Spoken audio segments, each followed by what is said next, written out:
네, 잠시 후 행복한 아침에서는 무너진 건강을 되돌리는 건강 리모델링 준비되어 있습니다. 네, 오늘 건강 리모델링에서는 자도 풀리지 않는 만성 피로에 대해 알아보도록 하겠습니다. 기대 많이 해주시고요. 저희는 광고 후에 돌아올게요.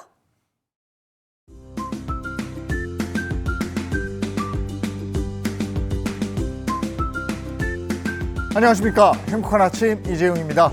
안녕하세요. 장예인입니다. 오늘은 3월 7일 금요일이고요. 요즘 날이 풀리고 이러면서 나른한 게 낮에 졸리고 이럴 텐데 이런 피로감이 쉬는데도 풀리지 않았다. 난 왜 이렇게 피곤하지? 하는 분들은 오늘 건강 리모델링 끝까지 함께해 주시기 바랍니다. 만성 피로를 유발하는 질환부터 만성 피로에 관한 다양한 궁금증까지 오늘 건강 리모델링에서 자세히 알아보도록 하겠습니다. 자, 금요일에 행복한 아침 본격적으로 시작할게요.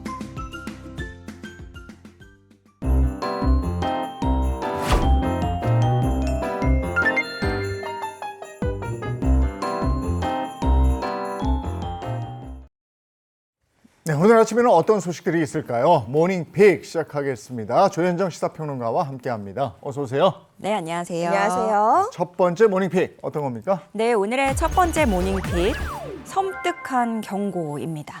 이 경제협력개발기구가 현지 시간으로 5일 한국의 심각한 저출산 실태와 대응 방안을 담은 책자를 발간했습니다. 자세한 내용 듣고 싶습니다. 네, 경제협력개발기구 OECD에서 한국의 인구는 향후 60년간 절반으로 줄어들 것이라는 아주 섬뜩한 경고를 내놨는데요.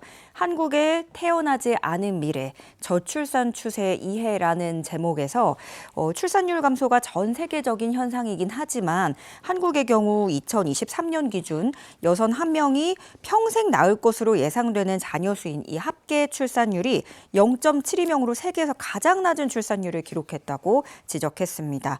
또 출산율이 현재 수준을 유지할 경우 2082년에는요, 전체 인구의 약 58%가 65세 이상 노인이 될 것으로 예측했습니다. 이 OECD가 한국 출산율이 다른 나라보다 낮은 이유로 뽑은 그 원인이 뭡니까? 예, 가장 크게 꼽은 원인은 사실 우리들 사이에서도 많이 나오는 얘기이긴 해요. 높은 사교육비 지출 그리고 주택 비용 상승을 꼽았는데요. OECD는 이 한국이 사교육 비용을 줄이기 위해서 공교육의 질 개선이나 사교육기관 규제 등 다양한 노력을 기울였지만 노동시장 이중구조와 대학 서열화라는 굉장히 근원적인 문제를 제대로 해결하지 못했다고 지적했습니다. 그리고 결혼하려면 같이 살 집이 있어야 되는데 이 주택 비용도 2013년부터 2019년 사이에 2배로 상승해서 결혼할 가능성이 4에서 5.7% 정도 더 감소했다고 지적했습니다. 맞습니다. 사실 사교육비, 주택 비용 이게 다 돈이거든요. 이 외에도 출산율을 떨어뜨리는 원인 뭐가 있을까요? 예, OECD도 이 한국이 분명히 어떤 공공지출 정책에 굉장히 힘을 쏟은 부분도 함께 짚어내면서 그럼에도 불구하고 출산율이 계속 감소했다라는 거예요. 이 공적 지원은 직접적인 재정 지원보다는 앞으로 보육의 질과 접근성 향상, 육아휴직제도 개선, 노동시장 개혁에 활용돼야 한다고 권고했습니다. 그러니까 직접 현금성 살포 지원 이런 개념보다는 환경을 좋게 만들어줘야 된다라는 얘기인 거고 또 출산율이라는 게 한 번에 끌어올릴 수 있는 게 아니잖아요. 그래서 어느 순간 분명히 우리가 앞으로 이 노동력의 공백이 생기는 순간이 올 수밖에 없는데 이에 대해서 OECD는 이 부족한 노동력을 보충해야 되기 때문에 여성 고용 확대, 또 은퇴 연령 연장, 외국인 노동력을 받아들이는 그런 내용들을 권고했습니다. OECD는 만약에 한국이 합계 출산율을 1.1명까지 끌어올린다면 2070년까지 GDP가 12% 높아질 것으로 전망했습니다. 과거의 경험을 토대로 보면 현실이 힘들더라도 미래에 대한 희망이 보이면 아이를 낳거든요. 네. 우리 사회가 미래에 대한 희망을 보여줘야 될 때가 아닌가, 그런 정책들이 나와야 될 때가 아닌가 싶습니다. 다음 픽 전해주시죠. 네, 두 번째 모닝픽 예술인 실태입니다. 네, 예술인 실태 어떤 소식일까요? 예, 문체부가 발표한 2024 예술인 실태에 따르면요, 국내 예술인 중 75.7%는 한 해 동안 1,200만 원도 벌지 못하는 것으로 나타났습니다. 2023년 예술인 1인당 평균 연소득은 1,055만 원이었는데요. 이것은 같은 해 기준 국민 1인당 평균 연소득인 2,554만 원의 약 41% 수준, 절반도 안 되는 수준입니다. 조사 대상 예술인이 속한 가구 한 곳당 평균 연소득은 4,590만 원으로 조사가 됐는데요. 이것 또한 우리나라 그 가구 한 곳당 평균 연소득인 6,762만 원하고 비교를 했을 때 약 2천만 원 정도 낮은 수준이고요. 예술 분야별 이 개인 소득의 차이도 뚜렷합니다. 건축 분야 같은 경우에는 한 해 소득이 4천만 원이 넘어서 한 4,261만 원 되고 만화 분야는 2,684만 원으로 뚝 떨어집니다. 문학 분야는요. 자그마치 454만 원. 이게 1년이에요. 그리고 사진 분야는 334만 원으로 활동소득 양극화가 극명하게 드러났습니다. 예, 예술계에도 양극화가 이렇게 심하다 이런 얘기고 예술 분야별로도 심하고 개인별로도 심하다 이런 조사 결과가 나왔는데 또 다른 조사는 뭐가 있었습니까? 예, 전업 예술인 비율에 대한 조사도 진행이 함께 됐는데요. 2023년 전업 예술인 비율은 52.5%였습니다. 여기서 중요한 건 전년도보다 2.6%포인트 감소했다. 나날이 감소하고 있다는 건데 이렇게 소득이 적다 보니 어떻게 이거 하나로만 의존하고 살 수 있겠어요? 그러다 보니까 자연스럽게 혹은 어쩔 수 없이 예술인 2명 중에 1명은 부업을 하고 있는 것으로 나타났습니다. 또 입문 후에 1년 이상 예술 활동을 포기한 상태인 예술 경력 단절 경우에는요. 23% 경험을 한 것으로 나타났어요. 그럼 예술 활동을 포기한 이유 물어봤더니 역시나 이 수입 문제 제일 큰 원인으로 드러났고요. 65.5%였습니다. 다음으로는 출산과 육아가 14% 정도로 뒤를 이었고 또 예술인들은 이 국내 예술 환경이 확실히 여성에게 더 불리하다라고 인식하고 있는 것으로 조사가 됐는데 여성이 남성보다 불평등한 처우를 받는다라고 응답한 비율이 19.2%로 나타났고요. 이게 또 연령대가 낮을수록 그렇게 여성 불평등을 체감하는 응답률이 더 높았던 것으로 나타났습니다. 본인이 좋아하는 일을 평생 업으로 삼아서 거기서 적절하게 돈을 벌면서 살면 얼마나 좋겠습니까? 네. 그게 참 어렵네요. 예. 자, 다음 픽은요. 예, 세 번째 모닝픽 상품권 사용 불가입니다. 네, 국내 대형마트인 땡플러스가 기업 회생 절차에 들어서면서 일부 상품권 제휴 업체들이 땡플러스의 상품권을 받지 않는다 이런 소식이죠. 예, 이 땡플러스는 지난달 말 신용 등급이 A3에서 A3 마이너스로 한 단계 떨어진 뒤에 대금 지급 불능 등 잠재적 자금 이슈를 막기 위해서 지난 4일에 기업 회생 절차에 들어갔습니다. 현재는 신용등급이 가장 낮은 D단계로 재차 내려간 상태인데요. 이렇게 기업회생 절차에 들어가면서 일부 상품권 제휴사들은 이 땡플러스 상품권 사용을 막아둔 상태입니다. 혹시 모를 대금 정산 지연 가능성을 염두에 두고 상품권 사용을 선제적으로 중단한 건데요. 이에 대해서 땡플러스 측은 연간 2천억 원대의 상품권을 발행하는데 그중에 96%는 자사에서 사용되고 4%만 제휴사에서 사용되기 때문에 과도한 우려라고 설명했습니다. 이 대형마트에 상품권 가지고 있는 소비자들은 더 불안할 텐데 네. 이 상품권 가지고 있는 사람들은 어떻게 해야 됩니까? 소비자들 사이에서는 벌써 이제 빨리 쓸어가야 된다. 이것이 언제 휴지 조각이 될지 모른다. 이런 우려가 확산하고 있는데요. 아무래도 우리가 얼마 전에 이 상품권 파동을 또 경험을 해봤기 때문에 더 많은 분들이 이렇게 위기로 느끼시는 것 같아요. 이에 대해서도 이 마트 측 관계자는 상품권은 상거래 채권으로 100% 변제가 가능하고 전 채널인 마트, 온라인, 익스프레스, 몰에서도 상품권을 안심하고 사용하셔도 된다고 설명했습니다. 네, 땡플러스 이 상품권 아예 사용을 하지 못하는 건 아니라고 하니까요. 가지고 계신 분들 참고하시면 될 것 같습니다.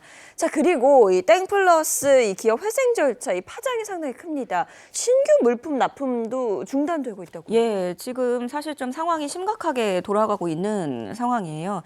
이곳과 거래하는 식품업체들도 신규 납품 중단하거나 물량을 축소하고 있는데요. 식품업체들은 이 해당 마트가 협력사 대금 지급 계획을 밝히지 않는다는 점을 문제 삼고 있습니다. 지금으로서는 납품을 언제 재개할 수 있는지 그 시기도 미정인 상황이고요.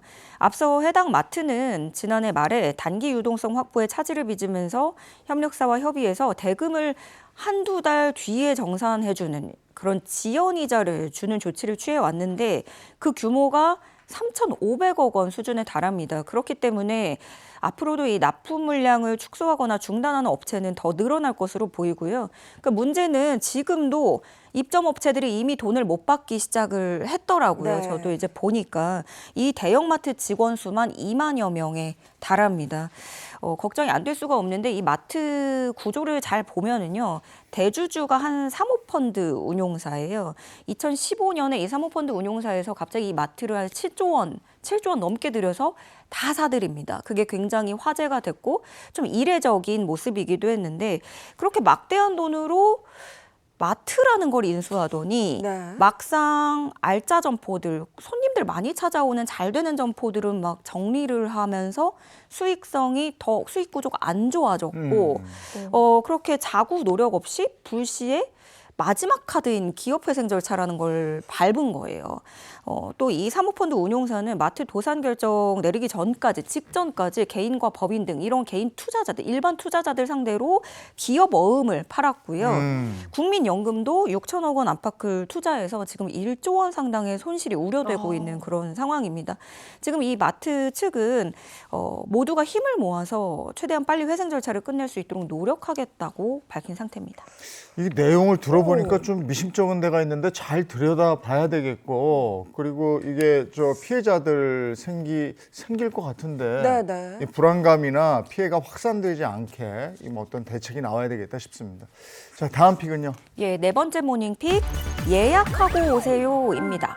예약하고 오세요라면 뭐 식당이나 네. 숙박업소 관련된 이야기가 아닐까 싶은데 어디를 예약하고 오라는 거죠? 둘 다 아니었고요. 미용실이었습니다. 미용실 요즘에 뭐 예약제 하는 곳도 많긴 하지만 돌이켜 보면은 그냥 끌리는 곳 들어갔다가 머리 이런 거 지금 해도 될까요? 해서 좀 머리 하고 오는 걸로 좀 생각하게 되는데 요즘 들어서 예약제로 운영되는 곳이 굉장히 많이 늘어나고는 있어요. 지난 4일 한 소셜미디어에 예약 안 하고 미용실 방문했다가 거절당하고 주눅든 어르신이라는 제목의 글이 올라와서 이 글이 굉장히 화제가 되고 많이 공유되고 있어서 가져와 봤습니다. 이 글 작성자인 미용실을 운영하는 A씨. 며칠 전에 한 어르신이 미용실 앞에서 우물쭈물 안으로 들어오지도 못하고 그래서 나가봤더니 그 문 밖에 있던 어르신이 예약을 안 했는데 머리 못하겠죠. 죄송해요. 이렇게 말하면서 손도 떨고 너무 주눅 들어 있었다는 거예요. 근데 벌써 이미 미용실 몇 군데에서 거절을 당하고 온 상황이었던 겁니다. 그래서 A씨는 뭐 요즘 다들 예약제인 건 아는데 예약할 줄 모른다고 사장님 나한테 미안하다고 거듭 사과하시는데 이게 왜 사과할 일인가 싶었다. 이렇게 글을 적었습니다. 그 예약해서 쓰면 편리함도 있겠습니다만 예약하는 걸 예약 어떻게 하는지 모르고 그냥 찾아간 손님들이 왜 미안해야 하는지는 잘 모르겠는데 어쨌든 이런 마음이 좀 안 좋네요. 가서 예. 미안합니다 그런다는 게. 그러니까요. 그 A 씨는 미안해하는 이 어르신에게 파마를 해드렸고요.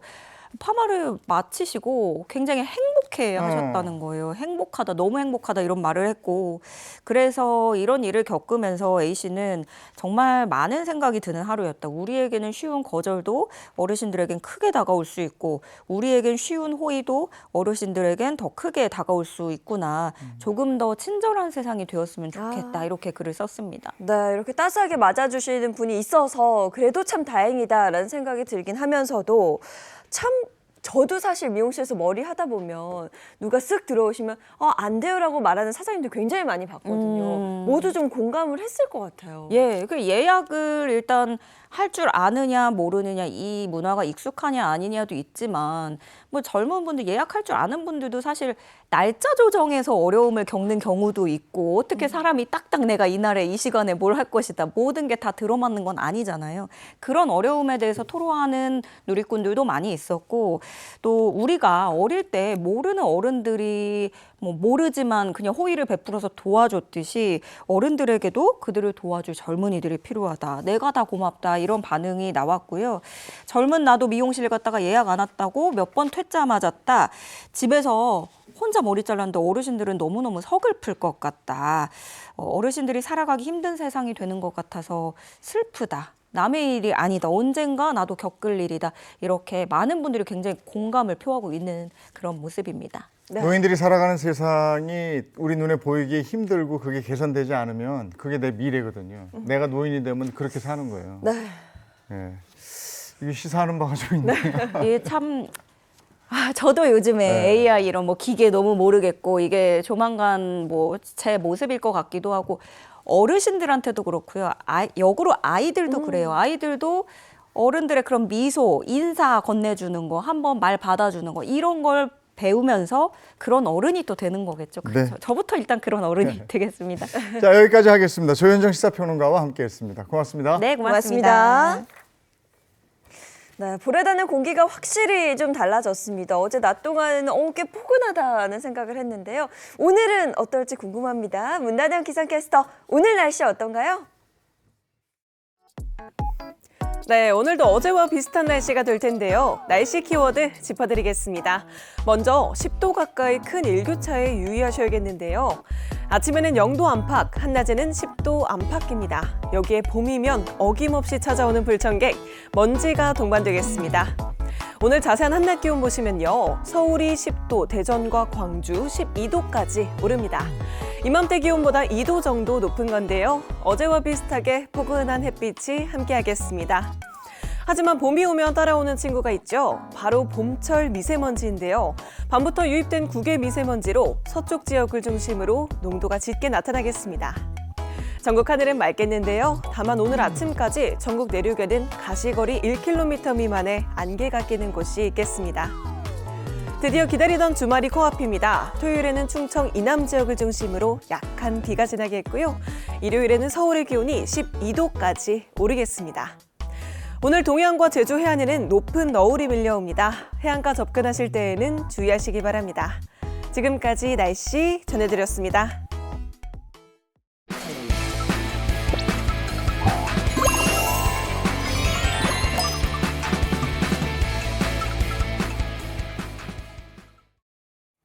행복한 아침 함께하고 계신 지금 시각이 7시 48분을 향해 가고 있습니다. 이제 건강 챙겨야죠. 건강 리모델링 시작합니다. 네, 함께할 든든한 주치 선생님들부터 소개해드릴게요. 장민욱 신경과 전문의, 민혜영 가정의학과 전문의 모셨습니다. 안녕하세요. 안녕하세요. 자, 그리고 양기영 소화기내과 전문의와 개그우먼 이경 씨도 함께합니다. 반갑습니다. 행복한 아침! 아니 여기 계신 분들은 요즘에 좀 피곤하거나 피로감을 유독 좀 많이 느낀다. 예. 피로감을 안 느낀다. 손 들어보세요. 피로감을 안 느낀다. 안 느낄 수가 있잖아요. 신생아 말고는 다 느낄 것 같은데 피로를. 아, 저만 그런 게 아니고 다 그렇군요. 네. 매일 그러면 피곤하죠. 희경 씨는 언제 하루 중에 언제 제일 피곤함을 느껴요? 저는 의외로 일과 마치고 난 저녁은 오히려 잠이 좀 불면증처럼 안 드는데 오히려 아침에 일어날 때가 네. 제일 힘든 것 같아요. 그 피로감을 어떻게 해야 될지 모르겠어요. 그렇죠. 아침에도 힘든데 저는 또 밤에 그렇게 힘들어요. 아, 그래요? 저는 좀 몸을 혹사시키는 스타일의 사람이라서 밤에 잠들기 전이 저는 가장 지치고 그래서 머리를 대자마자 보통 잠이 듭니다. 아, 그건 너무 좋은 거네. 네. 어. 근데 그러기엔 피로가 누적되는 걸 제가 느끼고 있어서 좀 힘든데 통계청 조사에 따르면 한국인 10명 중 8명이 만성 피로를 경험했다고 답했는데요. 이 바쁘게 살아가는 우리 현대인들에게 이 피로 정말 뗄래야 뗄 수 없는 부분인 것 같습니다. 네. 저는 그 제 친구 중에 한 명이 회사를 다녀요. 회사원인데 일과를 들어보고 깜짝 놀랐어요. 새벽 4시에 일어나서 아침 수영을 간대요.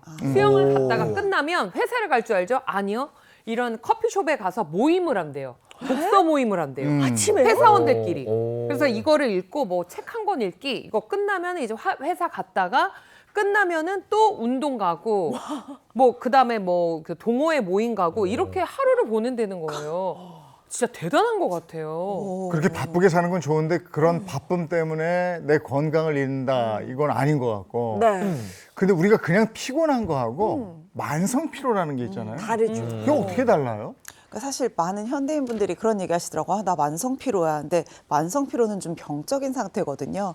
우리가 일반적으로 느끼는 피로는요, 좀 과로해서, 그러니까 일이 너무 많거나 정신적인 스트레스가 너무 커서 몸과 마음이 좀 지쳐 있는 상태를 이야기합니다.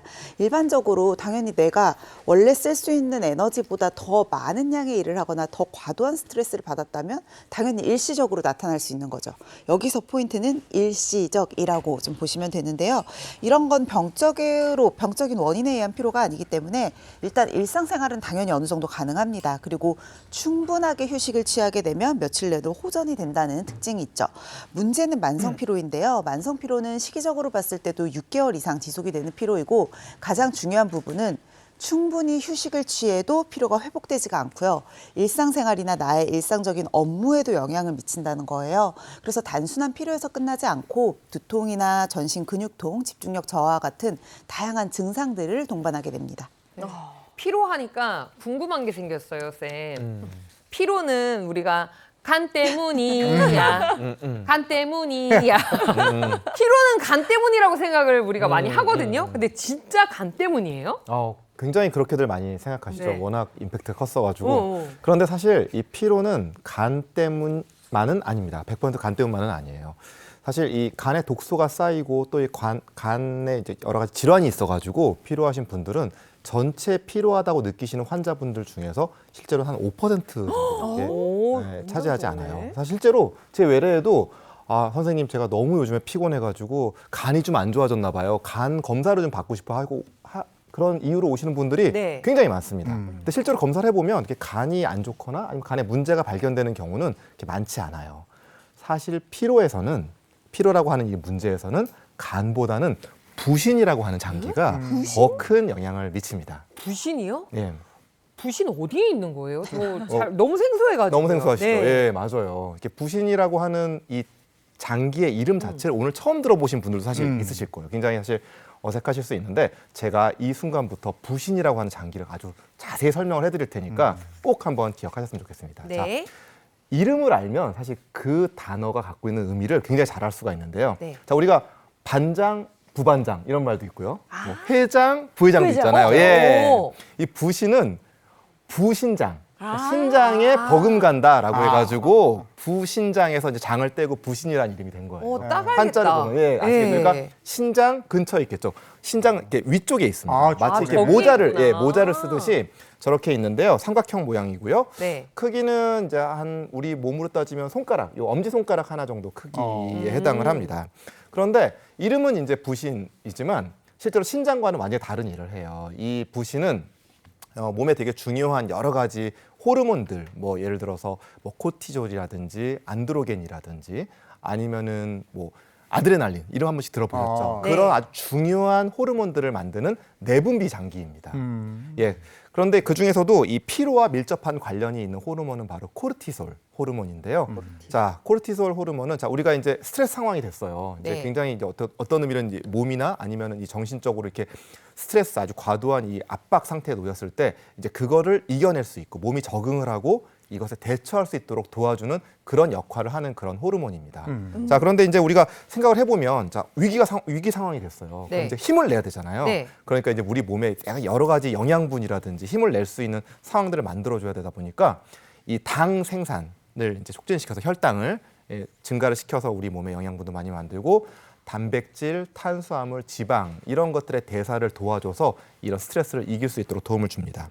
자, 그런데 만약에 근데 이런 스트레스가 일회성이 아니라 계속 과도하게 스트레스가 계속 반복이 되면 어떻게 될까요, 부신이? 뭐 아무리 부신이어도 얘도 피곤하면은 제 역할을 못 할 것 같아요. 그렇죠. 네. 이게 항상 그렇지만 굉장히 과도한 스트레스가 계속 이어지게 되면 부신도 하다 지쳐서 결국은 넉다운이 되겠죠.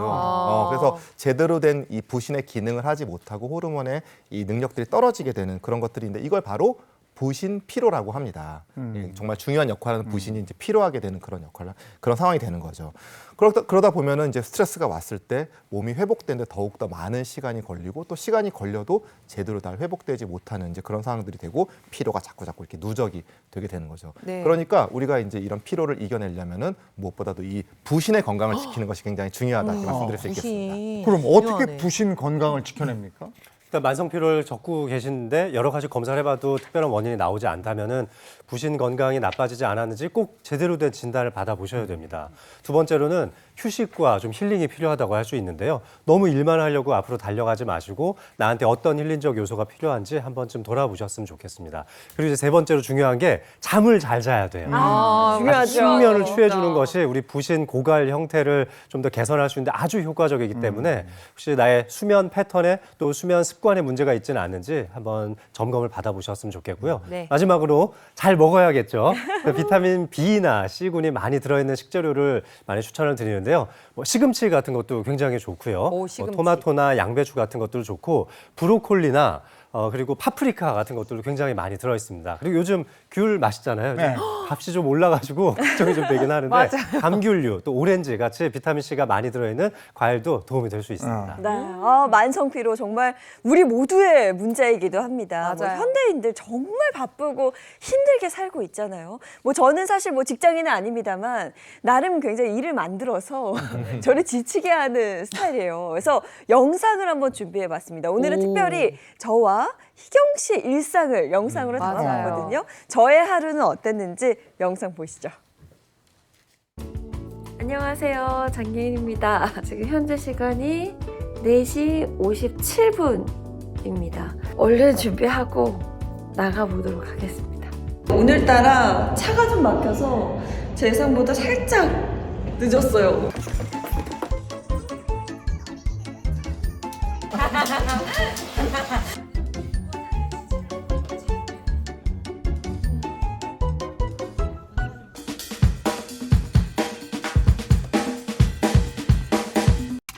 네, 저는 지금 수영장에 도착을 했습니다. 네, 일단 올라가면 체력 소모가 클 것 같아서 초콜릿을 하나 먹고 운동하러 올라가 보도록 하겠습니다.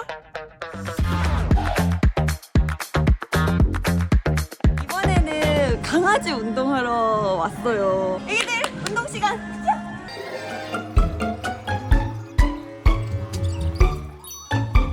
너무 많이 움직인 것 같아요. 진짜 너무 힘들고 이 초콜릿 안 먹었으면 저는 못 버텼을 것 같아요.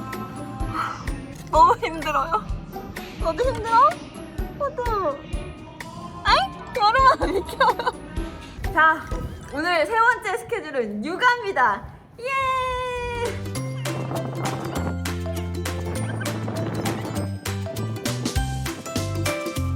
초콜릿을 먹으면서 당 충전을 하면서 버티는 것 같아요. 이든이도 먹고 싶어? 응, 아니야. 이모 먹을게. 안녕. 오늘 하루가 너무 기네요. 와, 체력적으로 정말 한계가 온 것 같아요. 더 이상은 못 버틸 것 같아요. 와, 보니까 제가 눈도 조금 풀렸는데 얼른 잠을 자도록 하겠습니다. 네, 오늘 영상 봐주신 여러분들 감사합니다. 안녕. 아니, 마지막에 왜 이렇게 창피한 거예요? 아니 예희 씨 하루 일상을 봤는데 진짜 본인을 피곤하게 만든다고 그러더니 마지막에 잠들 그 시간에는 완전히 에너지가 다 방전돼요. 완전히 방전돼요. 완전 끝이에요, 정말. 근데 중간중간에 보니까 이 초콜릿이 에너지바 역할을 하는 것 같은데 맞아요. 그걸 수시로 드셨어요. 네. 근데 저보다도 더 빨리 하루를 시작하네. 저는 5시 이제 전에 일어나 있네. 그렇죠. 그때 일어나야 이제 화장도 받고 하루를 시작하니까 좀 일찍 일어나는 편입니다. 그러니까요. 아니 왜 아까 전에 머리만 대면 잔다 그런지 알 것 같아요. 그래. 네, 주무셔야 될 것 같아요. 안 피곤하세요? 아, 피곤해요. 근데 제가 늘 하는 생각이 네. 모든 건 정신력이다. 아. 저는 그렇게 생각하거든요. 그래서 저는 좀 시간을 쪼개서 집에 가만히 있는 걸 더 못하겠더라고요. 특전사가지 그랬어요. 직업을 잘못 선택한 것 같아요. 아니 근데 제가 지금 예인 MC님의 일상을 보면서 가장 주목한 점은 뭐냐면 일단 처음 영상 시작할 때 아침에 너무 예쁘신 거예요. 아유, 아침에 아유, 어떻게 저렇게 아닙니다. 생기가 있지? 근데 아까 마지막 마무리하는 끝나는 영상이 너무 초췌해 보이셔서 저 이유를 제가 이제 찾았어요. 뭐예요? 일상을 이렇게 쭉 보다 보니까 워낙에 바쁘신 것도 있지만 이제 재용 MC님도 지적하셨잖아요. 계속 초콜릿을 드시더라고요. 이게 보통 하루에 초콜릿 몇 개 정도 드세요? 아, 제가 한 번도 세본 적은 없어요, 사실. 근데 그냥 늘 달고 살아서 그런 것 같아요. 피곤할 때마다 계속 맞아요. 드시는 그것도 거죠. 그렇고 제가 좀 텐션이 높잖아요. 그 에너지의 원동력이 사실 초콜릿이. 오늘도 방송 전에 충전하고 들어왔거든요. 근데 사실 초콜릿 피곤할 때 당 떨어졌어 이러면서 드시는 분들 되게 많으세요. 초콜릿 자체가 카카오가 주성분인데 여기에는 카페인이 많이 함유가 돼 있거든요. 그러니까 카페인이 함유가 되어 있으니까 각성이 되고 일시적으로 힘이 반짝하는 느낌이 들어서 좋죠. 문제는 좀 당분이 과다한 일반 밀크 초콜릿을 즐기시면 혈당에 문제가 생길 수 있습니다. 그러니까 보통 쌉쌀한 초콜릿보다는 달달한 초콜릿 먹으면서 에너지를 얻으시잖아요. 네. 이게 이 안에 설탕의 함량이 높아서 그런데 몸에 딱 입에 넣는 순간 싹 하고 녹는 그 느낌. 이게 몸 안으로 그대로 혈당이 들어오는 느낌이에요. 그럼 혈당이 확 치솟겠죠. 이때는 일시적으로 내가 에너지를 얻을 수 있지만 이렇게 치솟은 혈당은 내 몸에서 이걸 다시 낮춰야 된다고 인슐린이 나오면서 막 저장을 하게 돼요. 그러니까 이걸 충분히 에너지로 이용할 수 있는 게 아니라 거의 다 지방으로 저장이 돼버리고 오히려 내 혈당은 뚝 떨어지는 거예요. 그러니까 잠깐 에너지는 얻지만 조금 시간이 지나면 더 큰 피로를 유발을 할 수밖에 없겠죠. 게다가 카페인이 들어가 있는 것도 너무 많이 드시게 되면 특히 이제 오후 시간에 드시게 되면 나중에 숙면 같은 것들도 좀 방해를 할 수가 있어서 예인 씨의 이 높은 텐션을 유지하는 데는 좋겠지만 일단 첫 번째로는 조금 더 쌉쌀한 다크 초콜릿으로 바꾸셨으면 좋겠고 그 양도 좀 줄이시면 더 좋을 것 같습니다. 저는 다크 초콜릿이 입에도 안 되거든요. 오로지 저는 밀크 초콜릿만 먹는데 오늘 이제는 좀 이제 선생님의 따끔한 충고를 받아들이고 좀 바꿔보도록 하겠습니다. 자, 이번에는 희경 씨의 일상을 좀 볼 차례인데 기대돼요, 희경 씨. 저요? 저는 이렇게 아침에 민낯이 예쁜 여자를 딱 보고 보니까 놀래지 마세요, 일단은. 어떤 장면으로 시작할지 모르겠는데 확실히 다르긴 많이 달라요. 저의 하루를 보시죠.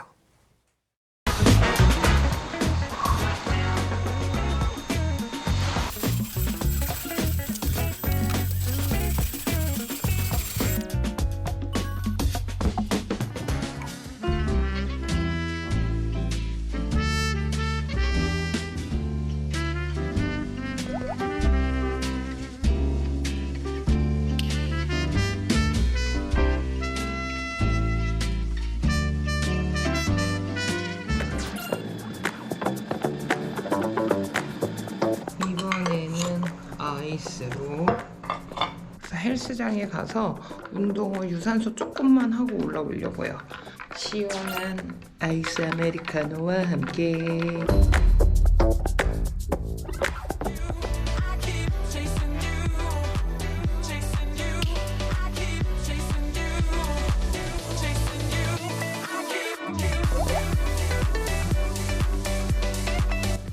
오늘 운동 끝!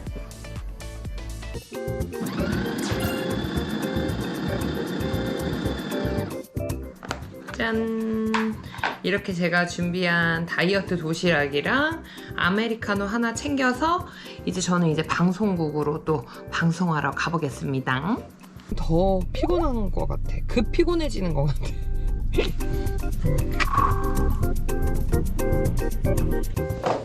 입술 바르기 전에 커피 먹어야지. 저는 이제 녹화를 잘 하고 나오도록 하겠습니다. 화이팅!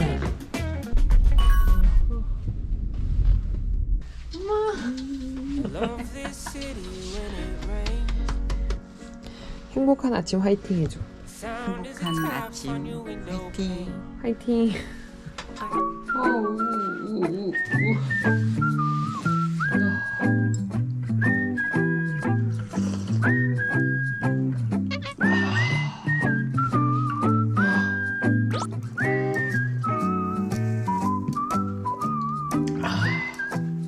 오늘 이렇게 저의 일과를 우리 행복한 아침 식구들과 나눠봤는데요. 저는 사실 끝난 게 아니에요. 이 편집은 지금부터 시작해서 한 4-5시간 후에 끝나지 않을까 싶습니다. 그래서 먼저 인사드릴게요. 행복한 하루 되세요. 안녕. 희경 씨도 바쁘게 사네. 주부답게 아침에 집안일로 하루를 시작해서. 운동하고. 아니 근데 운동하고 뭐 좋은 거 챙겨 먹고 이런 건 다 좋은데 계속 수시로 커피를 마시고 그러니까 아니 네. 지금 보는데 놀란 게 지금 아침이잖아요. 막 제 속이 쓰려요. 그래요? 제가 지금 속이 좀 안 좋거든요. 아침에 커피 맛있는데. 괜찮아요? 정말? 아니 저희가 봐도 좀 과도하게 드시는 것 같은데 글쎄 피로 유발 물질, 피로 유발 행동 뭐가 있습니까? 네, 지금 커피죠. 아니, 초콜릿 그렇게 많이 드시는 분이 속 쓰린다고 말씀하실 수 있는 겁니까? 자, 커피 지금 너무 많이 드시고 계시니까 오히려 저는 피로가 유발되고 있다고 생각해요. 그래요? 네. 아니 저는 진짜 너무 피곤해서 아침에 눈 뜨자마자 바로 커피를 내려 마시거든요.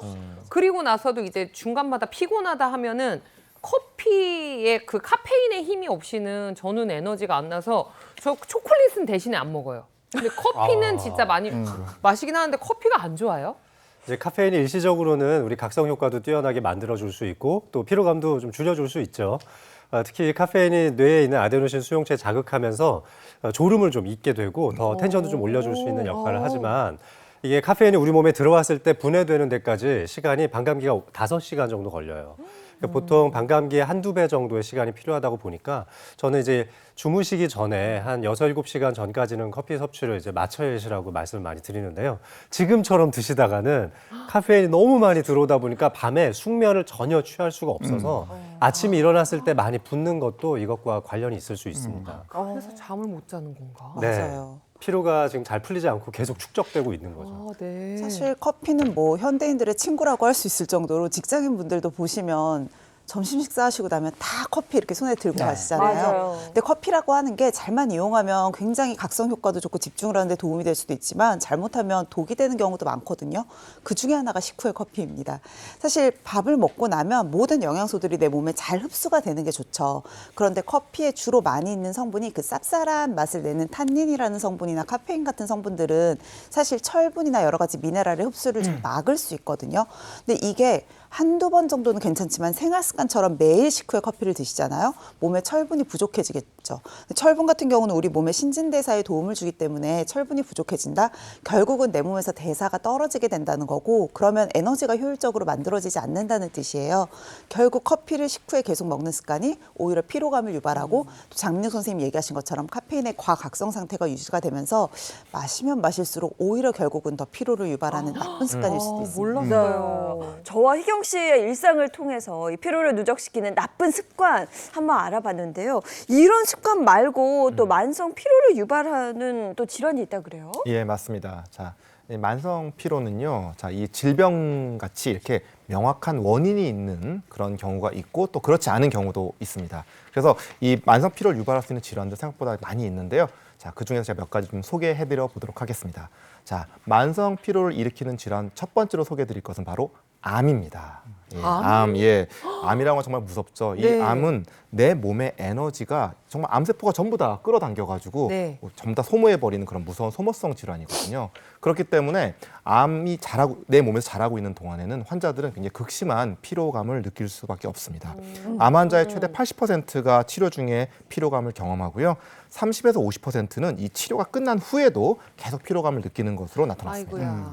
이제 암 환자분들이 많이 겪는 것들이 바로 이 암성 통증입니다. 암성 통증 때문에 밤잠 잘 못 이루시기도 하고 또 식욕도 굉장히 많이 떨어지기 때문에 에너지가 더 많이 고갈될 수 있죠. 뿐만 아니라 빈혈도 피로감과 관련이 돼 있을 수 있는데요.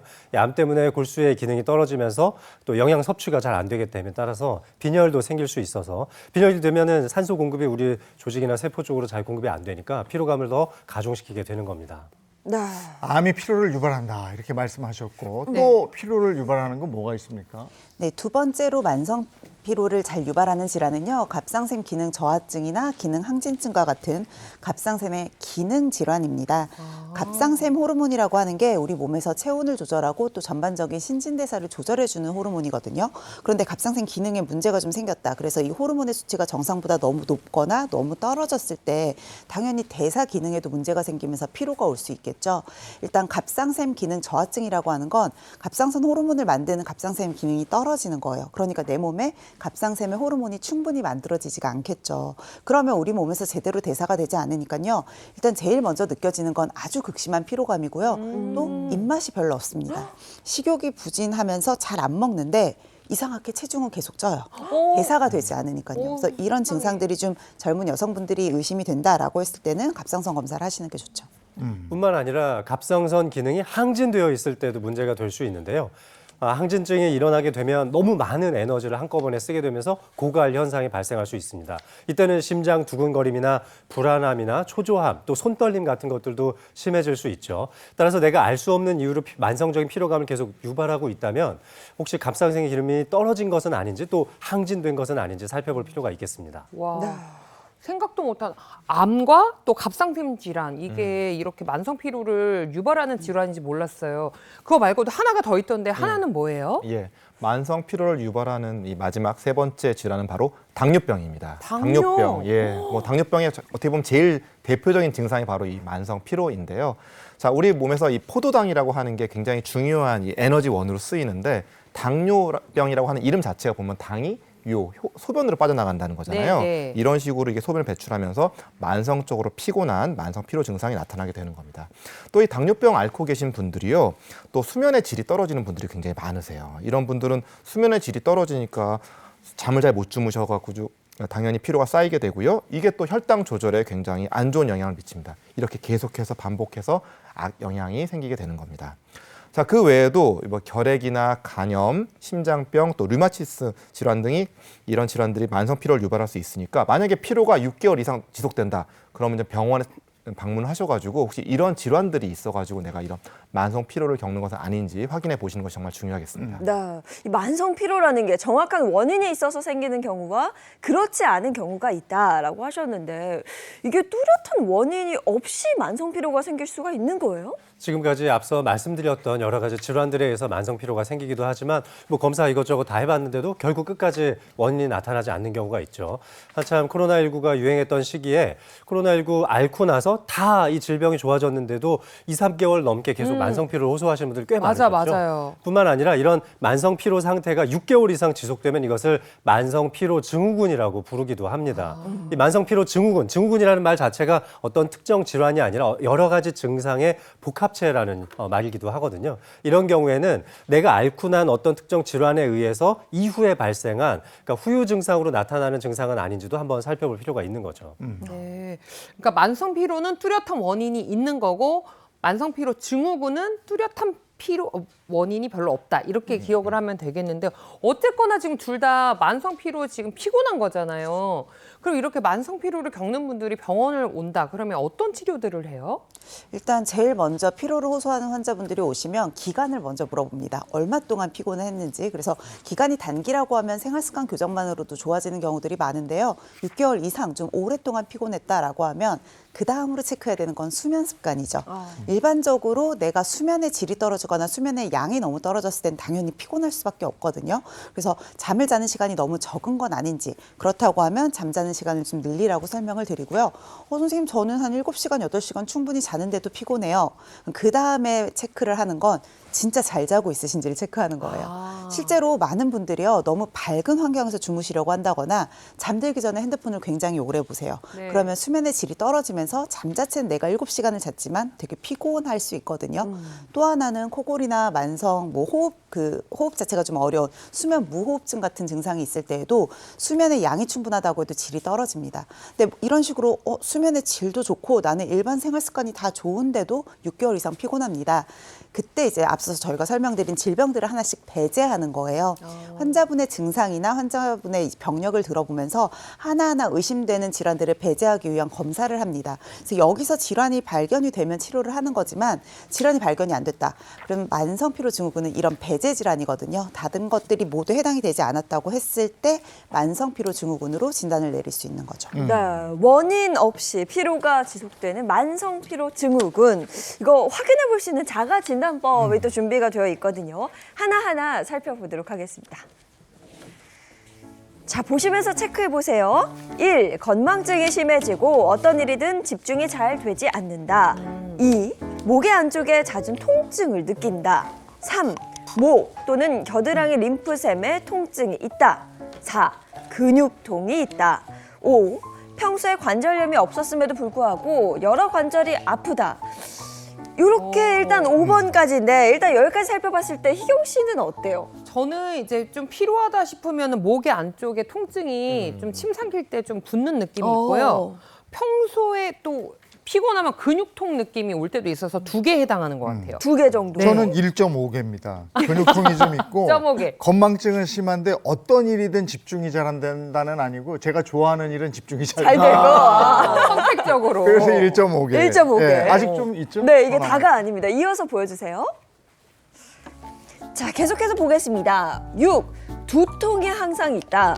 7. 최근 들어 부쩍 성욕이 감퇴했다. 8. 잠을 자도 피곤함이 가시지 않고 개운한 느낌이 들지 않는다. 9. 운동 후 무기력하고 피곤한 느낌이 24시간이 지나도 계속된다. 여기까지입니다. 저는 여기 두통 빼고는 지금 다 해당돼요. 그래요? 네네.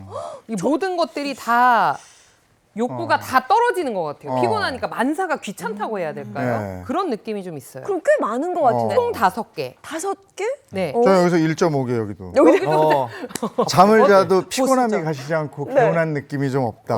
네. 최근 들어 부쩍 성욕이 감퇴. 부쩍은 아니고요. 늘 서서히 부쩍은 아니고 좀 조금. 네. 그래서 합해서 3개입니다. 그렇죠. 점오개 합해서 이제 3개 정도. 3개 인정해 드릴게요. 몇 궁금한데 몇 개예요?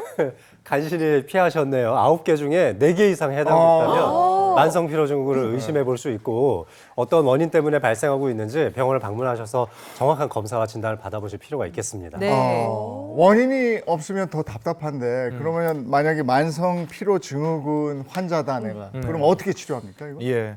계속 피곤한데 원인을 찾을 수가 없으니까 이 만성 피로 증후군 환자분들은 굉장히 이 정서적으로나 감정적으로 많은 문제를 겪게 됩니다. 본인은 정말 일상생활 할 수 없을 정도로 많이 피곤한데 옆에 있는 사람들은 꾀병 아니냐 이렇게 맞아요. 얘기를 맞아요. 하기도 하고 본인 일을 하고 싶은데 못 하니까 굉장히 답답한 경우도 많이 있습니다. 그렇기 때문에 항우울제를 이제 처방받아가지고 이제 복용하시는 방법들도 있고요.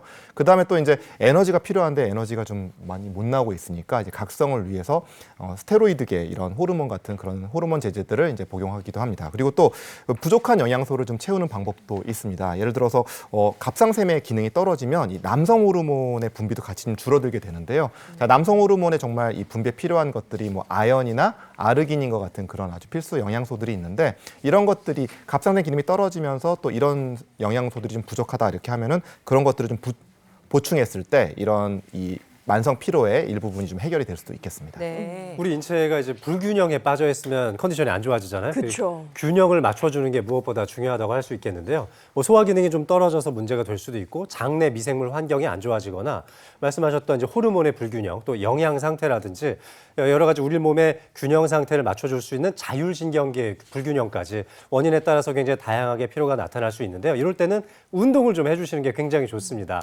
자신에게 맞는 적당한 저강도에서 중강도 정도의 유산소 운동을 하루에 5분에서 10분 과하지 않게 해보시면 도움이 될 것 같습니다. 5분에서 10분. 알겠습니다. 자, 그럼 지금부터 OX 퀴즈를 통해서 만성 피로에 대해서 더 알아보도록 하겠습니다. 민혜원 선생님, 퀴즈 주세요. 네, 제가 첫 번째 퀴즈 드릴게요. 자, 만성 피로가 있으면 몸이 잘 붓는다. 맞다고 생각하시면 O, 이거는- 틀리면 아. X. 이거 뭐 무조건이죠. 경험담이에요. 네네. 하나, 둘, 셋. 오, 저도 경험담. 맞아, 이게 저 주변에서 부어요. 봐도 부종이 있는 분들이 맨날 아우 피곤해 달고 살아요. 맞아. 네. 오. 저는 이거 오해하시면 안 되는 게 이게 살이 아니라 부은 거예요. 다. 제가 아까 만성 피로 보셨잖아요. 우리 신랑이 안 믿는데 이건 오여야만 합니다. 네. 정답은요? 정답 다행입니다. O입니다. 그래. 일단 만성 피로라는 것 자체가 우리 몸에서 제대로 에너지가 형성이 되지 않는 거기 때문에 전반적인 수분 저류 같은 것들이 일어날 수밖에 없어요. 지금 혈액순환 측면에서 봤을 때에도 일단 동맥을 통해서 심장이 공급이 되는 건 심장에서 꽉 하고 잘 짜주게 되니까 쭉 동맥을 통해서 공급이 원활하게 이루어지죠. 문제는 돌아오는 거예요. 정맥혈을 통해서 돌아올 때는 심장과 같은 어떤 동력이 없거든요. 그렇다 보면 우리 근육의 힘으로 돌아와야 되는데 특히 다리 같은 경우는 중력의 방향으로 내려가는 건 쉽지만 중력을 거슬러서 올라가야 되잖아요. 그러면 상당한 근력으로 종아리 수축을 쭉쭉 해주면서 근육을 잘 짜줘야 됩니다. 피로하면 에너지가 안 생기죠. 근육도 제대로 일을 못하겠죠. 그래서 특히 피로하신 분들이 전신이 다 부을 수도 있지만 하지 부종이 많은 편이에요. 아, 그래서 부었던 거다. 희영 씨 부은 거예요? 맞아요. 네. 살이 부은 것 아닙니다. 같아요. 네. 이어서 다음 질문은 어떤 건가요, 양 선생님? 예. 다음 질문은 제가 드리도록 할 텐데요. 자, 문제를 약간 꼬아놨으니까 정확하게 듣고선 답을 하셔야 됩니다. 네. 자, 피로회복제는 피로회복에 효과가 없다. 아, 없다. 없다. 맞다고 생각하시면 O, O? 아니라고 생각하시면 X 한번 표시해 주십시오. 이것도 쉽다. 피로 회복제가 그럼 왜 나왔겠어? 아, 근데 저는 X. 저는 옵니다. 뭐예요? 이게 효과가 그러니까 효과가 없다라고 생각하는 어. 게 제가 증인이에요. 저는 비타민이라든지 아니면 피로회복제 좋다는 거 이렇게 많이 먹어보거든요. 근데 그래도 졸리고 그래도 막 피곤하던데. 그래서 저는 이게 약간 말만 피로회복제인가 이런 생각을 한 적도 있어요. 아, 그럴 수 있겠다. 잠깐 기분만 좋게 해주는 거야. 네. 순간적인 에너지만 올려주는 게 아닐까 해서 저도 바꾸겠습니다. 그죠? 약간 아니야. 그런 경우 네. 있으실 것 같아. 근데 그런 효과가 없으면 피로 회복제 이런 게 왜 나와? 그렇게 부를 네. 수가 없나? 있으니까 나오지. 정답은요? 정답은 X입니다. X. 효과가 역시. 있어요? 항상 답을 바꾸면 꼭 틀리더라고요. 자, 피로 회복제는 피로 회복에 효과가 있습니다. 뭐 물론 이제 피로 회복제를 드셨다고 해가지고 뭐 피로가 100%다 해결이 되고 뭐 이제 그런 건 사실 네. 아니긴 하지만 어느 정도는 효과가 있는 것이 맞습니다. 자, 피로 회복제 사실 굉장히 하나가 아니라 다양한 성분으로 이제 구성이 되어 있는데요. 자, 그 중에서도 가장 많이 사용하는 성분이 바로 비타민 B입니다. 근데 B는 한 가지가 아니고요. 뭐 B1, B2, 뭐 B12 이렇게 B군이라고 보통 부르는데 여러 가지 다 에너지 대사에 아주 중요한 역할을 합니다. 이 성분들이 좀 부족해지면 피로감이 좀 심해질 수가 있거든요. 그렇기 때문에 또 이 피로 회복제에 들어있는 이 비타민 B군 있는지 확인해 보시고 그다음에 또 타우린 같은 굉장히 중요한 이런 아미노산은 또 이 피로 신체 회복 도와줄 수 있으니까는 정말 피로 회복제는 피로 네. 회복에 도움이 될 수 있습니다. 네. 근데 저는 이제 피로도 보통 피로가 아니라 만성 피로를 겪고 있다 보니까 영양제라도 잘 챙겨 먹으려고 하는데 혹시 만성 피로가 있는 분들한테 좋은 영양제 있다면 추천 좀 해주세요. 아까 이제 식재료에서 비타민 B, C 강조드렸었는데 비타민 B군을 영양제로 보충해 주시면 좋습니다. 우리 에너지를 생성하는 과정에서 여러 가지 영양소들을 잘게 쪼개서 나한테 필요한 영양소로 사용할 수 있게 만들어주는 것이 바로 비타민 B군인데요. 네. 우리 캠핑장 같은 데 가서 나무 이렇게 뗄 때 근데 통나무를 통째로 떼진 않죠. 이게 잘게 쪼개서 장작으로 만들어서 떼잖아요. 그런 역할을 해주는 게 바로 비타민 B군이라고 생각하시면 좋겠습니다. 오, 비타민 B군이다. 근데 비타민 B도 사실 종류가 굉장히 다양하거든요. 만성 피로일 때는 그중에 어떤 영양제를 선택하면 되는 건지. 예, 비타민 같은 경우에 비타민 B는 다른 비타민과 다르게 컴플렉스 비타민 B군이라고 하잖아요. B1부터 B12까지 있는데요. 12개는 아니고 8개 종류가 있습니다. 그래서 이왕이면 골고루 다 들어있는 게 에너지 대사에 골고루 잘 사용이 될 수 있겠죠. 특히나 이 중에서도 비타민 B1, 2, 5가 들어있는 걸 사용을 하실 때 특히 스트레스가 많으신 분들한테는 그 항목이 있는지를 꼭 확인을 해주시면 좋을 것 같아요. 또 비타민제를 고르실 때는 합성 원료가 있고 천연 원료가 있거든요. 사실 간 기능이 정상이시고 특별히 건강에 무리가 없는 분이라고 하면 가격이 상대적으로 좀 저렴한 합성 원료를 사용을 한 그 비타민제를 드셔도 무방합니다. 그런데 내가 간 기능이 좀 떨어져 있고 평소보다 조금 더 많은 고함량의 비타민을 먹고 싶다라고 했을 때는 아무래도 천연 원료로 사용이 된 그런 제품들이 좀 더 안전하겠죠. 네. 이게 나이가 들수록 건강 기능 식품이 한두 개씩 늘어나고요. 또 먹는 약도 있고 막 이래요. 배부를 그러다 때 보니까 약 그냥 많은 한꺼번에 이렇게 편한 시간에 그냥 확 털어놓고 그러는데 비타민 B는 언제 먹어야 좋아요? 아, 그렇죠. 에너지 대사에 뭐 작용을 한다라고 지금 벌써 앞에서 설명을 해주셨으니까 자, 우리가 일반적으로 생활하는 패턴을 잘 생각을 해보시면 아무래도 아침이나 점심에 드시는 것이 좋겠습니다. 특히 아침에 드시게 되면 이제 하루에 이 딱 기력을 딱 충전해서 시작해야 되는 그런 때니까 아무래도 좀 제일 좋고요. 활기차게 시작할 수 있겠습니다. 반면에 저녁에 드신다고 하면 너무 저녁에 이 에너지가 확 올라가게 되면 오히려 잠을 좀 잘 못 주무실 수도 있는 그런 상황이 될 수도 있으시니까 저녁 시간은 조금 피해 주시는 것이 좋겠습니다. 네. 또 약간 위 점막이 약한 분들은 좀 드시고 약간 속이 좀 쓰리거나 그런 증상 호소하실 수도 있으니까 좀 식후에 드시는 것이 좋겠습니다. 네. 자, 이렇게 만성 피로에 도움이 되는 영양제까지 알아봤는데요. 오늘은 특별히 그 요리하는 남자입니다. 장민우 선생님께서 피로 회복에 도움이 되는 음식 만드는 법 알려주신다고 합니다. 선생님 오늘 어떤 요리 알려주실 거예요? 네, 자 비타민이 많이 포함되어 있기도 하지만 라이코펜 덕분에 항산화 성분이 뛰어난 토마토 식재료를 준비한 요리를 한번 준비해봤습니다. 토마토, 달걀, 그리고 아몬드 가루를 준비했는데 견과류가 또 피로 회복에 상당히 도움이 됩니다. 또 항산화 이 식재료 하면 빠질 수 없는 게 바로 또 부추죠. 아, 그래서 부추 좋아요. 같이 준비를 해봤습니다. 먼저 토마토를 이렇게 가로 형태로 잘게 절편을 좀 내주시고요. 전으로 사용할 거니까 한 1cm 정도 두께로 썰어주시면 좋겠습니다. 오, 요리 잘하시네요. 칼질 잘하시네요. 아, 그래서 익숙한데. 이렇게 좀 썰어주시고요. 이걸 이제 나중에 전으로 사용하기 위해서 이 속재료들을 안쪽에 넣어야 하기 때문에 안쪽을 좀 파줄 건데요. 그래서 이 안쪽을 좀 돌려가면서 제거해 주도록 하겠습니다. 자, 그런데 토마토 이렇게 그냥 버리면 아깝잖아요. 네. 그래서 이 안쪽에 있는 식재료들을 그냥 버리지는 않을 거고요. 그냥 제거만 일단 해주고 겉부분만 이렇게 한번 뜯어서 사용을 해보겠습니다. 네. 이게 진짜 칼질이 익숙하다. 그러니까 와, 많이 해보신 요생남이시네요. 솜씨네. 자, 요거는요 버리지 않고 좀 이렇게 썰어서 무한해 하신다. 그리고 요거 아까우니까 이따가 속재료로 다 쓸 거거든요. 네. 그래서 별도로 준비해 놓은 보울을 이용해 가지고 좀 담아주세요. 자, 뭐 어렵지 않죠? 네. 하실 수 있겠죠? 네. 진짜 1등 남편이네요. 네, 해보실 수 요리를 있겠죠. 이렇게. 근데 장민욱 선생님도 피곤하겠다. 환자 봐야지 집에 가서 요리해야지. 네, 그래도 또 맛있게 먹고 힘을 좀 내려면 이런 식재료들을 활용해 보시면 아주 좋습니다. 와, 근데 근데 이게 잘하시네. 아몬드 가루가 집에 없으신 분들은 안 네. 넣으셔도 돼요. 네, 그래서 이렇게 안쪽만 제가 좀 파서 준비하고요. 야, 오, 거침없어, 손길이. 믿고 먹을 수 있을 것 같아, 왠지. 자, 여기에다가 자, 조금 전에 말씀드렸던 아몬드 가루 한 2스푼 정도만 넣어 보겠습니다. 야. 고소하겠다. 너무 맛있어요.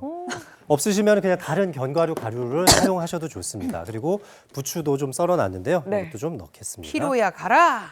자, 우리 팬을 좀 달궈 놓고요. 네, 올리브유 조금만 둘러 놓겠습니다. 와. 그리고 이제 소금하고 후추로 간을 좀 할 건데요. 한 꼬집 정도 넣어 주시면 되겠습니다. 네. 아니 남자 이보은이야. 진짜. 너무 잘하시는데요? 이분은 굉장히 반성이 되고 있어요. 어깨너머로 좀 배웠잖아요.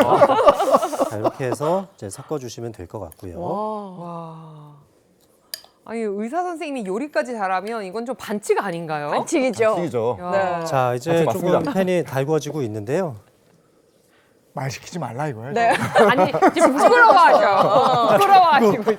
네, 일단은 여기 안에다가 이제 속재료를 채울 거니까 이렇게 네. 좀 어. 네, 삶아놓고 조금 팬이 달궈지면은 요 속재료 섞어 놓은 것들을 조금씩 한번 얹어 보겠습니다. 네. 익숙해. 오, 저는 솜씨가 익숙해. 계란물이라도 입혀야 될 거라고 생각했는데 그냥 고체로 넣으면 돼요. 계란물을 조금 입혀 볼까요? 네. 아, 그래요? 그래, 그거지. 아, 그래, 제가- 주부 눈에 전이니까. 보기에는 지금 지금 정도 법상 역할 할 용량이라면 게 없어. 2개 정도만 넣어주시면 될 것 같고요. 음. 제가 식재료 준비해놓고 섞지도 않았네요. 집중하고 있는데 우리가 자꾸 말 시켜서 그래, 그런가. 우리가 맞아. 자꾸 칭찬해가지고 그렇습니다. 당황하셨어. 아, 자, 저렇게 조금씩 이제 안에 한번- 들어가죠. 네, 네. 썰어서 넣어볼 거고요. 아, 이거는 딱 맛있겠다. 느낌이 와요. 네, 그렇죠. 바로 토마토 계란 전입니다. 오, 야. 완전 건강전. 와. 진짜 건강전이다. 어렸을 때 맛있겠다. 보던 그 그림 저거 그리는 괜찮겠네. 프로그램 같아요. 그냥 한 번에 쉽죠 하면서 다 만들어 버리죠. 아, 그 근데 저게 밥 아저씨. 맛도 좋지만 궁합도 되게 좋아요. 어. 영양학적으로 봤을 때도 저도 토마토랑 올리브오일 조합 되게 좋아하거든요. 지중해 식단의 정말 대표적인 식재료라고 볼 수 있고요. 두 가지가 뭐 라이코펜 성분 자체가 그 토마토의 빨간 성분이 라이코펜인데 이게 지용성이에요. 그래서 올리브유를 이용했을 때 흡수율도 훨씬 더 올릴 수 있고 각각의 항산화 작용과 항염 작용까지도 또 시너지 효과를 낼 수 있기 때문에 단순히 피로만 회복을 하는 게 아니라 항노화에도 되게 좋을 것 같아요. 맛있겠다. 자, 지금 이제 어느 정도 익어가고 있는데요. 윗면까지 조금 골고루 익어갈 때쯤에 뒤집어 주시면 되겠습니다. 조금만 더 익혀볼게요. 그래 이거는 방송을 위해서 한 번에 할 수 없는 그렇죠. 네, 실력이셔서 아, 저거 한 번에 뒤집으시면 진짜 인정인데. 네, 지금 야, 근데 이거 거의 다 맛이 진짜 익어갑니다. 궁금해요. 이거 남편이랑 꼭 만들어 보고 싶은 그 남편한테 시키고 싶은 욕구가 드네요. 아침으로 먹기에도 되게 좋고요. 그렇겠네요. 그렇죠. 네, 주말 아침에 솜씨 한번 발휘해 보시면 브런치처럼. 좋겠네요. 네, 진짜. 브런치 느낌도 살짝 그렇죠. 나고요. 네, 맞습니다. 색깔도 예쁘고. 아이들도 좋아할 것 같아요. 에미야, 그러게요. 뒤집어봐라, 에미야. 예. 오. 야, 오. 잘한다. 오, 애비야. 잘한다, 우리 애비. 어우, 토마토 순대. 자, 지금 이제 토마토 속까지 거의 다 익어가고 있는데요. 토마토 순대 같아. 네, 조금만 더 익혀줄게요. 네. 이야, 맛있는 냄새가 냄새 벌써 좋죠. 스튜디오 안에 가득해요, 지금. 네. 세상에. 정말 행복한 아침이네요. 이렇게 맛난 음식도 해주시고. 자, 이 식재료들이 전부 다 사실 영양 상태가 상당히 뛰어난데요. 특히 네. 이제 올리브유를 사용했던 것은 토마토 속에 들어있는 라이코펜이 지용성 성분이기 때문에 조금 더 잘 이제 묻어날 수 있고 소화 흡수에도 훨씬 더 용이하기 때문입니다. 자, 이제 얼추 거의 다 익어가고 있거든요. 네. 자, 그렇게 해서 양쪽 다 이제 노릇하게 익으면 이제 드시면 되는 건데. 맞습니다. 이거를 네. 미리 또 구워주셨네, 저희는. 하나씩. 네. 네, 미리 준비가 준비된 되어 거 있어서. 한번 드셔보시죠. 일단 모양도 너무 예쁘고요. 와, 오, 맛있어. 우와, 맛있다. 어떤가요? 진짜 맛있다. 익었는데도 맛있네. 맛있어. 이거 토스트 사이에 패티처럼 넣어도 굉장히 좋을 것 같고 네. 아이들도 잘 먹을 것 같은데요, 이거? 와, 너무 맛있는데요? 진짜 맛있고 다이어트 하시는 분들한테는 좋을 것 진짜 같아요. 그럴 것 같아요. 오. 나 이거 소개할래요, 주변에. 네, 불과 한 3, 4분 만에 제가 이렇게 요리를 완성했듯이 여러분들도 집에서 쉽게 만들어 보실 수 있을 것 같습니다. 네, 하나 더 하나 더 달라고. 네. 드셔보시죠. 바로 야. 리필 요청이 오네요. 야, 피로 최고다, 이거. 회복에 도움이 되는 토마토 전을 또 만들어 주셨어요. 고맙습니다. 네. 고맙습니다, 감사합니다. 선생님. 자, 피로 회복에 도움이 되는 음식 이렇게 만들어 봤습니다. 자, 이번에는 희경 씨가 준비한 순서죠. 네, 제가 우리 시청자 여러분들을 대신해서 궁금한 거 탁 물어봐 드릴 텐데요. 저는 만성 피로하면 다크서클 요거 꼭 물어보고 싶었어요. 다크서클도 친구들이랑 내 거 비교해 보면 좀 달라요. 다르게 생기기도 하고 색도 다르고. 다크서클에도 종류가 있나요? 그럼요. 다크서클도 종류가 다양하게 있는데요. 의외로 좀 젊은 여성분들한테 흔한 다크서클은 까만색이 아니라 뭔가 푸르딩딩하거나 약간 붉은 빛으로 보이거든요. 네. 저도 가지고 있는 다크서클인데요. 이건 이제 혈관성 다크서클이라고도 불러요. 이게 보통은 그냥 색소 침착이 아니라요. 피부가 너무 얇고 밑으로 지방 조직이 좀 적은 거예요. 그러니까 눈 밑에 깔려 있는 정맥총이 비쳐 보이면서 생기는 다크서클이거든요. 그래서 주로는 이제 피부가 좀 얇은 여성분들에게 많이 나타나는데 유독 이런 푸르딩딩한 다크서클이 더 진해졌다. 이건 이제 좀 과로로 인한 확률이 좀 높습니다. 아무래도 내가 과로하게 되고 피곤하면 아까 혈액이 잘 돌아오지 않는다 그랬잖아요. 그러니까 정맥 쪽으로 많이 우려이 되면서 이 부분이 더 도드라지게 보이는 거죠. 그럼 이런 유행의 다크서클이 있는 분들은 어떻게 하면 좋아요? 아무래도 혈액순환에 문제가 좀 있는 부분이다 보니까 순환을 촉진시키고 도와줄 수 있도록 눈가 쪽으로 가벼운 마사지를 해주는 게 좋은데요. 문제는 눈가 피부가 너무 얇다는 거예요. 그리고 또 자극에 취약하거든요. 그래서 그냥 무작정 마사지 하지 마시고요. 좀 수분감이 좋은 에센스나 아니면 아이크림 같은 거 바르신 후에 손가락 중에서도 조금 약지나 이렇게 힘이 약한 손가락 이용해서 살살살살 마사지를 해주시면 혈액순환을 촉진하는 데 좋고요. 또 하나는 자외선 역시도 피부에 손상을 더 가하게 하고 다크서클을 더 진하게 만들거든요. 그래서 자외선 차단제 바르실 때도 눈가까지 꼼꼼하게 챙겨서 바르시는 것이 좋습니다. 예, 저 이렇게 푸른색 다크서클에 대해서 말씀해 주셨는데요. 제가 이번에 소개시켜 드릴 이 다크서클의 유형은 바로 갈색 다크서클입니다. 갈색도 있구나. 멜라닌 그래. 색소, 침착으로 인해서 생기는 바로 그런 다크서클인데요.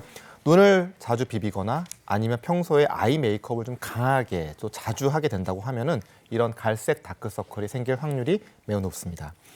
메이크업을 지우는 과정에서 또 이렇게 피부에 마찰이 생기게 되고요.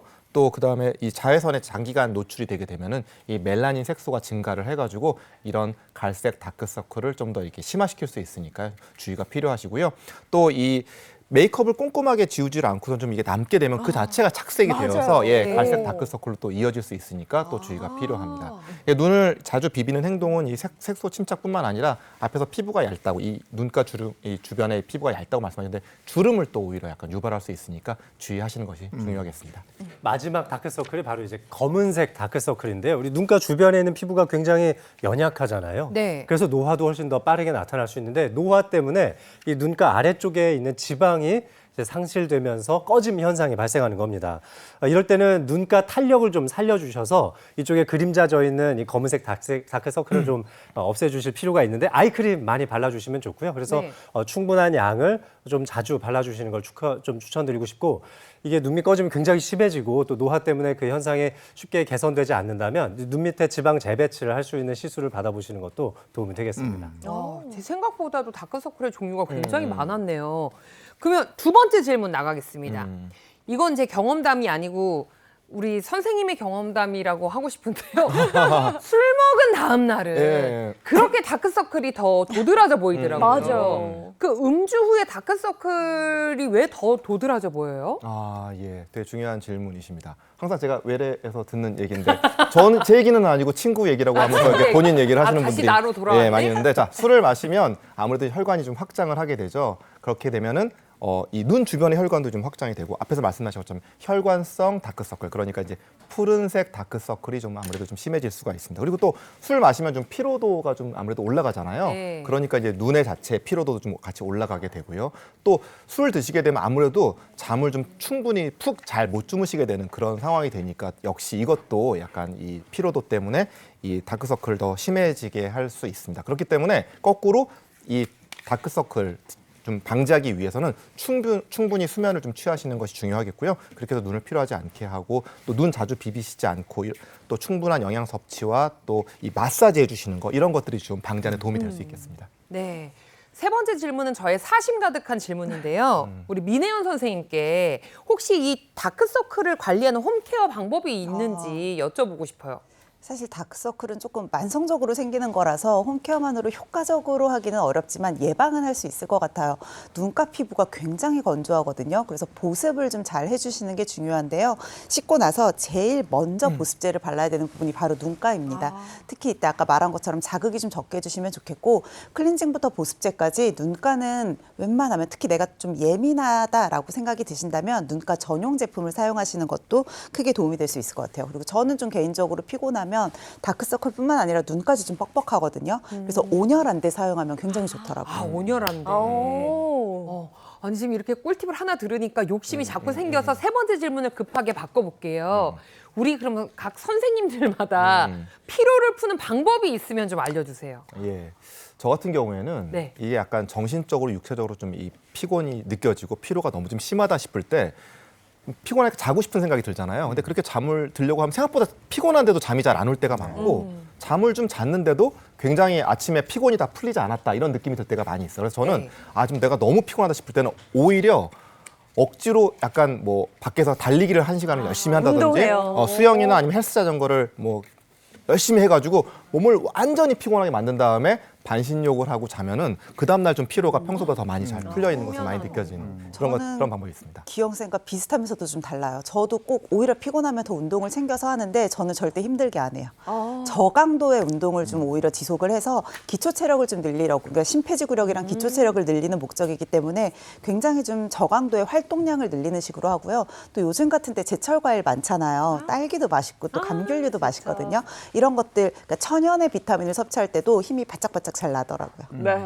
그리고 장민욱 선생님. 저는 이제 물 마십니다. 물 마시고. 네, 물 마시고 좀 스트레칭하는 걸 전 좀 주로 하는 것 같습니다. 되게 쉽다. 따라해봐요. 그리고 요즘 이제 봄으로 가는 길목에서 그 낮에 막 이렇게 졸리고 이럴 때 있어요. 맞아요.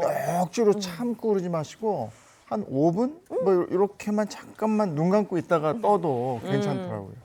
만성 피로는 꾸준히 치료를 해야 되는 거고 그런 갑작스러운 피부는 약간만 쉬어주면 돼요. 네.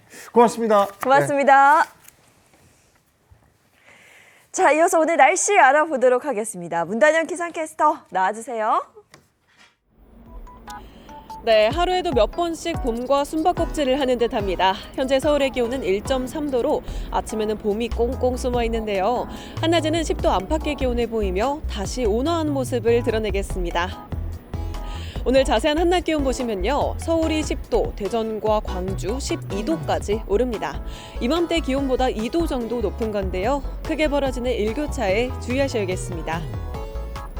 봄이 오면 따라오는 친구가 있죠. 바로 봄철 미세먼지인데요. 어제 밤부터 유입된 국외 미세먼지로 인해서 오늘은 서쪽 지역을 중심으로 농도가 짙게 나타나겠습니다. 전국 하늘은 맑겠는데요. 다만 아침까지 내륙 곳곳에는 가시거리 1km 정도의 안개가 끼는 곳이 있겠습니다. 드디어 기다리던 주말이 코앞입니다. 토요일에는 충청 이남 지역에 약하게 비가 지나겠고요. 일요일에는 서울의 기온이 12도까지 오릅니다. 오늘 동해안과 제주 해안에는 높은 너울이 일겠습니다. 해안가 접근하실 때에는 주의하시기 바랍니다. 지금까지 날씨 전해드렸습니다.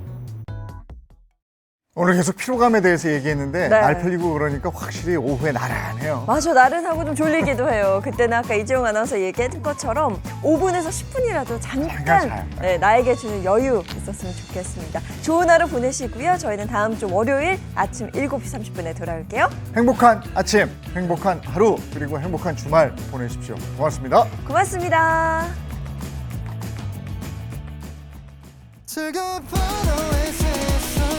Say the next channel A.